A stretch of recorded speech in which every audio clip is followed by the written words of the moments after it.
আজকে চলে এসেছি আমার হাজবেন্ডের কনস্ট্রাকশন সাইটে। এখানে টুকটুকি আসতে খুব ভালোবাসে। একটা কারি পাতা গাছ আছে, ওখান থেকে কারি পাতা ছিঁড়বে আর আমাকে বলবে, মা এগুলো শুকিয়ে রেখে দাও, তুমি রান্নায় ইউজ করো।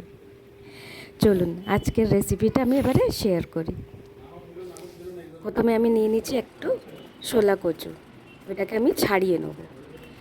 এটাকে ভালো করে ছাড়িয়ে নিয়ে ধুয়ে নিতে হবে। নিয়ে একটা গ্রেটারে এটাকে গ্রেট করে নেবেন। এই যে গ্রেট হয়ে গেছে, এবারে দেবো কালো জিরে, হলুদ, নুন আর 3 টেবিল স্পুন চাল গুঁড়ো দিয়ে সামান্য জল দিয়ে এটাকে আমি ভালো করে মেখে নেব। আর মেখে নিয়ে 10 মিনিট এটাকে রেখে দেবো। 10 মিনিট পর কড়াইতে সাদা তেল গরম করে এই ছোট্ট ছোট্ট বড়ার মতন দিয়ে এটাকে একদম লো ফ্লেমে আমি ভেজে নেব। লো ফ্লেমে না ভাজলে বড়াগুলো ভেতরে কাঁচা রয়ে যাবে। 5-7 মিনিট পর আমি এটাকে উল্টে দেবো।